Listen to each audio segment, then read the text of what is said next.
Lelis. Bentar, nunggu temanku. Oh ini temanku. Tuh Lee. Hai. Halo. Kormek. Ini kenalin nih temanku. Namanya panggil aja Lee. Dia teman sekelas aku.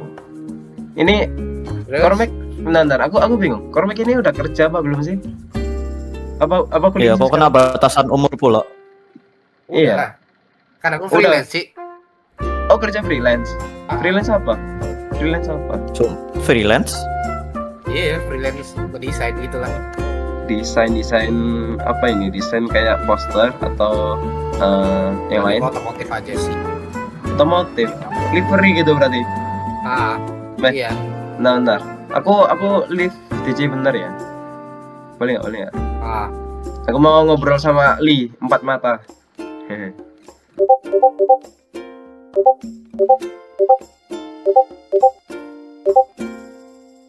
Sejak pandemi COVID-19, kerja freelance di Indonesia berkembang pesat.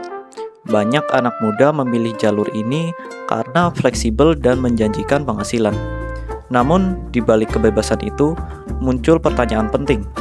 Apakah sistem kerja ini sudah adil?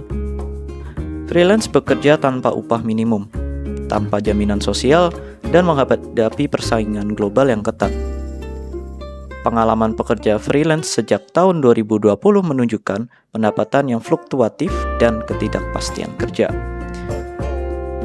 Fenomena ini bukan sekedar tren ekonomi, melainkan ujian nyata bagi nilai Pancasila, khususnya keadilan sosial dan kemanusiaan sebagaimana yang akan terus menjadi tantangan dalam dunia kerja modern Indonesia dalam menerapkan sila kedua dan 5 dalam konteks ekonomi.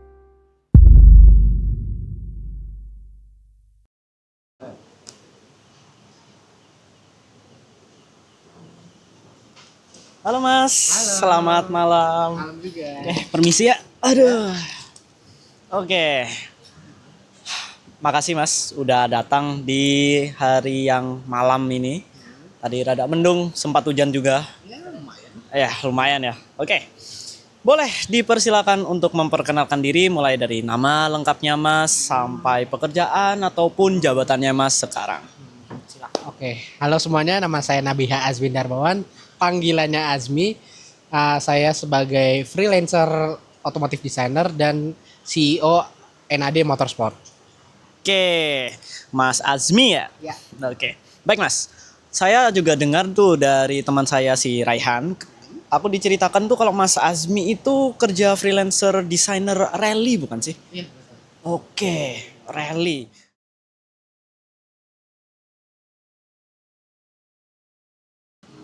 Oke, jadi tahun 2020 itu awal karir saya sebagai otomotif designer itu pada saat musim COVID-19.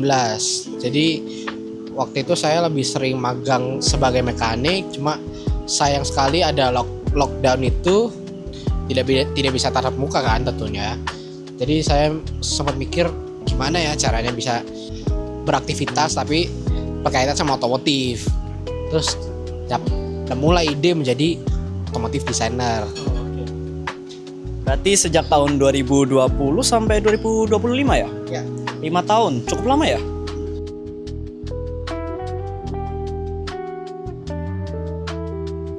Pada periode 2005 hingga 2015, pekerjaan tetap di perusahaan atau instansi pemerintah menjadi tujuan utama karena menawarkan gaji stabil, tunjangan, dan jaminan masa depan.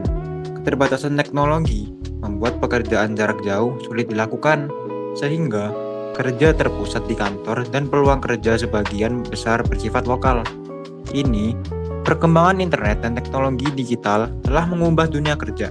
Banyak anak muda Indonesia memilih freelance karena fleksibel waktu dan peluang penghasilan dari berbagai sumber. Platform digital memungkinkan bekerja dari mana saja dan menjangkau pasar global. Freelance berkembang pesat di bidang teknologi, desain, dan industri kreatif. Perubahan ini dipicu kemajuan teknologi, globalisasi, dan percepatan kerja jarak jauh secara pandemi. Bagi lulusan SMK, tren ini membuka peluang besar, namun keberhasilan membutuhkan keterampilan digital, portofolio yang kuat, dan serta sikap disiplin dan profesional.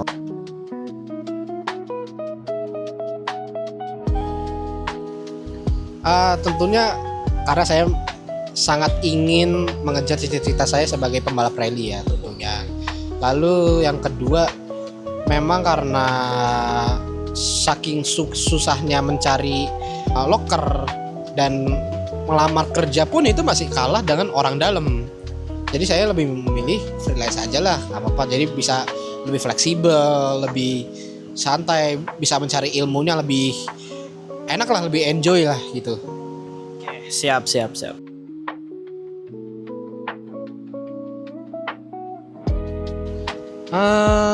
Sekitar kalau 2020 sekitar 300 sampai 500 ribu.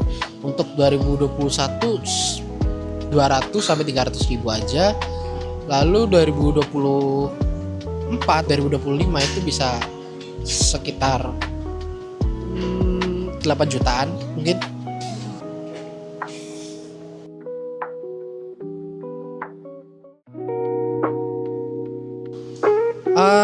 Sekitar 16 klien kurang lebih ya, dari yang luar negeri ataupun dalam negeri sendiri. Oke, dari luar negeri sama dalam negeri, berarti nasional maupun internasional juga kan? Oke. Berapa klien? 2020 itu awal karir saya bekerja sama dengan Kiunigam Motorsport dari Polandia. Itu saya langsung masuk ke dunia rallycross. Rallycross sendiri itu saya bisa mendapatkan klien sekitar 4 atau 6 klien kalau tidak salah ingat. Di tahun 2021? 2021 itu sekitar 3 sampai 5 klien. 2022? 2022 cuma 2 sih ingat saya. Oh, 2 klien dong ya? Di 2023 tuh? 2023 tentunya tidak ada karena saya masih ada faktor internal yang harus diurusin dulu lah gitu. 4 dan 2025 itu berapa? 2024 sendiri sekitar 3 kalau tidak salah ingat. Lalu 2025 bisa mencapai 6 atau 8 mungkin ya lainnya. Oke, siap.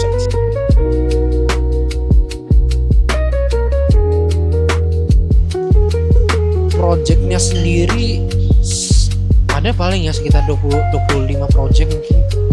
Oke, 25 project ya. Nah, jumlah klien itu berarti meningkat ya dari awal pandemi nih kalau dilihat ya.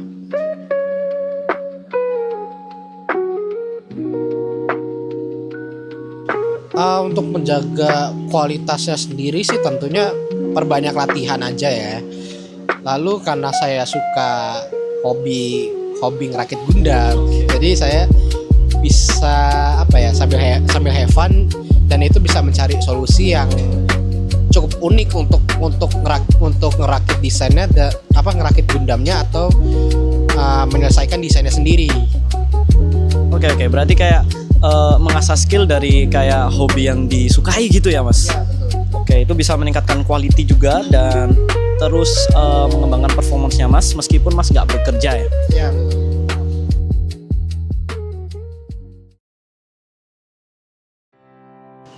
Oke, kalau memang mau ingin nyemplung di dunia freelance itu menurut saya nggak apa-apa sih awalnya, tapi start dari kecil karena biasanya mulai dari kecil itu hasilnya bakal jauh lebih besar. Jadi apapun misal nanti ada job dari klien, meskipun itu hal kecil, apa lakukan aja, tidak usah emosi atau bingung kenapa tidak sesuai ekspektasi sebagai freelance gitu. Nggak apa-apa, lanjutin aja gitu sih. Kalau saya lihat-lihat nih Mas dari tadi tuh, kayaknya filosofi Mas yang tepat itu kayaknya urip iku urup ya Mas. Yoi. Jadi kayak hidup itu harus menyala dan juga kita juga memberi manfaat yang mungkin bisa besar, mungkin bisa kecil, yang penting akan bermanfaat untuk bagi orang lain gitu kan. Bagi perusahaannya sendiri ataupun dari Masnya sendiri, bisa mengembangkan portofolio dan juga mungkin mengejar mimpinya Mas di masa yang akan mendatang. Gitu Mas. Itu sih pertanyaannya cukup dari saya. makasih juga Mas telah meluangkan waktu ya Mas Asmi Sama-sama. di malam hari ini ya. Oke. Makasih juga Mas. Ya. Oh ya, ini makanannya. Terima kasih. Monggo dinikmati. Oke, makasih Mas. Oke.